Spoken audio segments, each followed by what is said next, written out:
সম্প্ৰতি জুবিন গাৰ্গৰ মৃত্যুৱে সমগ্ৰ অসমবাসীৰ ৰাইজকে ব্যথিত কৰি ৰাখিছে। জুবিনৰ মৃত্যু কোনেও সহজভাৱে ল'ব পৰা নাই। কেৱল অসমতেই নহয়, জুবিন গাৰ্গৰ মৃত্যুৱে দেশবাসীকে শোকস্তব্ধ কৰি তুলিছে। দেশে বিদেশে বহু অনুৰাগী আছিল জুবিন গাৰ্গৰ। জুবিন গাৰ্গৰ গীতৰ শ্ৰোতা সমগ্ৰ দেশতেই সিঁচৰিত হৈ আছে। জুবিন গাৰ্গৰ মৃত্যুত প্ৰতিগৰাকী অনুৰাগী এতিয়া মৰ্মাহত। এটা অতুলনীয় কণ্ঠেৰে সকলোৰে হৃদয়ত স্থান পোৱা জুবিন আছিল অসমৰ সন্তান। অসমক হাড়ে হিমজুৱে ভাল পোৱা এটা সত্তা। কেইবাটাও ভাষাত দখল থকা জুবিনে কেৱল অসমীয়াতে নহয়, প্ৰায় 40টা ভাষাত গীত গাইছিল।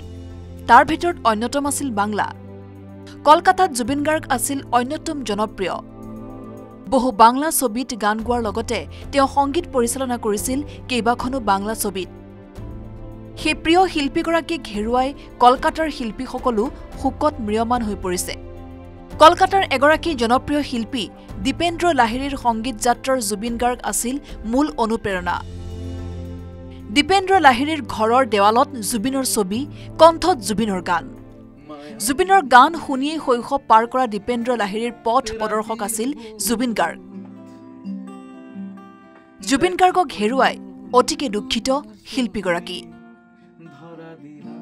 জুবিনদা চলে যাওয়ার পর থেকে আমরা সত্যি একটা শূন্যতা নিয়ে বেঁচে আছি।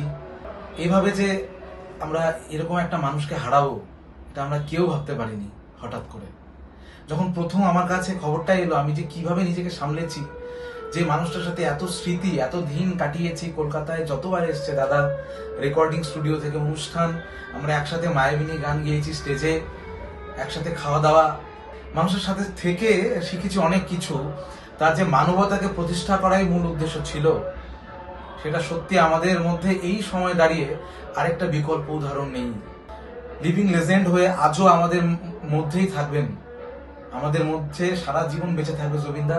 আর চেষ্টা করবো দাদার লিগেসিটাকে আমরা ধরে নিয়ে যাওয়ার, তার যে উদ্দেশ্য, তার যে চিন্তাধারা। 2018 চনতেই দীপেন্দ্ৰই ইউটিউবত জুবিনৰ মায়াবিনী গীতৰ অসমীয়া বাংলা সংস্কৰণ আপলোড কৰিছিল।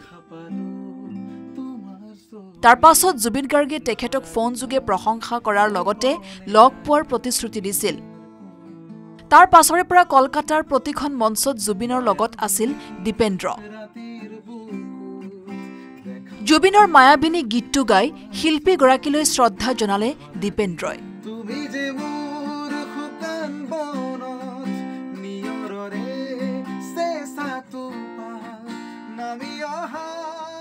জুবিনৰ মৃত্যুৰ দুখে আজিও ব্যথিত কৰি ৰখা দীপেন্দ্ৰই অশ্ৰুসিক্ত নয়নেৰে স্মৰণ কৰে জুবিনৰ লগত থকা প্ৰতিটো স্মৃতি।